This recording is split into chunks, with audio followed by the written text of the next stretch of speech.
ഇതാണ് ചാക്ക മേൽപ്പാലം. അപ്പോൾ ചാക്ക മേൽപ്പാലത്തിന്റെ താഴെ ആ ഫില്ലറിലൊക്കെ സ്റ്റിക്കിന് ബിൽസ് എന്ന് എഴുതിയിട്ടുണ്ട്. ഇപ്പം ഒരു പരസ്യം പതിക്കാൻ പാടില്ല എന്ന് പറഞ്ഞിട്ട്.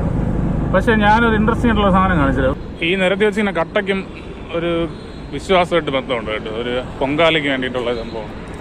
അപ്പം ഈ പാലത്തിന്റെ ഇത് എല്ലാത്തിലും ഒരു പരസ്യം പതിക്കരുത് എന്നാണ് വെച്ചിട്ടുള്ളത്.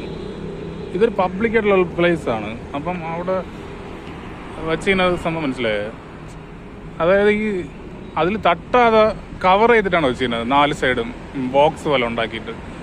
അപ്പം ഞാൻ ചിന്തിച്ചൊരു കാര്യം എന്ന് വെച്ചാൽ, ഇതൊരു പബ്ലിക് ആയിട്ടുള്ള ഒരു സ്ഥലമാണ്. അപ്പം ഈ പ്രത്യേകിച്ച് ഒരു മതവിശ്വാസത്തിൻ്റെയോ ഒരു വിശ്വാസ സ്ഥാപനത്തിൻ്റെ വിശ്വാസികളുടെയോ മാത്രം ഉപയോഗിക്കാൻ പറ്റുന്ന ഒരു സംഭവമല്ല. അവർക്ക് നിയമം തെറ്റിക്കേണ്ട അവകാശം അധികാരം എന്താണെന്നാണ് ചിന്തിക്കുന്നത്.